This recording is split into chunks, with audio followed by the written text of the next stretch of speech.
प्रदेश अपनी विरासत पर गौरव की अनुभूति करता है। पूरा देश आदरणीय प्रधानमंत्री जी की प्रेरणा से अपनी विरासत पर गौरव की अनुभूति करता है और हम लोगों का मानना है कि विरासत से युक्त विकास ही एक उज्जवल भविष्य की एक आधारशिला होती है।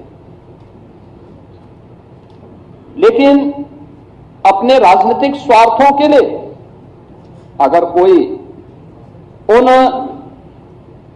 आक्रांताओं को महिमामंडन करता है जिन्होंने भारत की आत्मा पर प्रहार किया, जिन्होंने भारत की आस्था को रौंदने का कार्य किया है, मुझे लगता है कि आज का नया भारत, आज का नया उत्तर प्रदेश, ये नए भारत का नया उत्तर प्रदेश इसको स्वीकार करने को तैयार नहीं है, कतई तैयार नहीं है।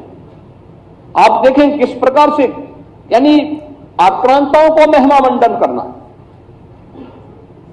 देशद्रोही तत्वों के समर्थन में बयानबाजी करना या राष्ट्रीय प्रतीकों के प्रति अपमानजनक टिप्पणी करना, ये किसी राष्ट्रद्रोह से कम नहीं।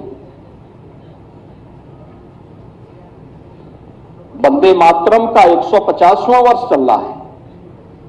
कुछ लोग हैं उनमें राष्ट्रगीत, जिसे भारत के संविधान सभा ने सर्वसम्मति से सम्मान देकर के राष्ट्रगीत के रूप में प्रस्तुत किया, और हम आभारी हैं प्रधानमंत्री मोदी जी के, जिन्होंने राष्ट्रगीत को अनिवार्य रूप से देश के अंदर लागू करने के लिए एक नोटिफिकेशन जारी करवाया।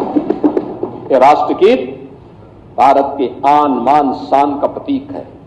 हर भारतवासी को अपने पुरातन वैभव पर गौरव की अनुभूति करनी चाहिए और इन सभी प्रतीकों के साथ साथ राष्ट्र नायकों का सम्मान हम सब भारतीयों का दायित्व बनता है।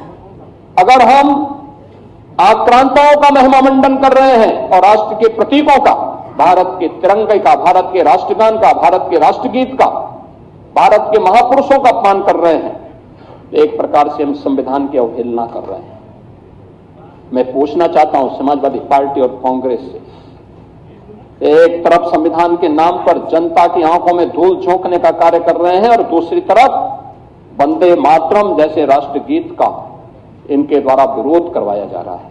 इनके सदस्य धड़ल्ले से बोल रहे हैं कि हम वंदे मातरम के लिए खड़े नहीं होंगे, हम नहीं गाएंगे। क्या मतलब है इसका? यानी हिंदुस्तान में रहोगे और भारत के राष्ट्रगान और राष्ट्रगीत को गाने में आपको दिक्कत होती है, ये चीजें नहीं चल सकती हैं। ये भारत के संविधान निर्माताओं का अपमान है।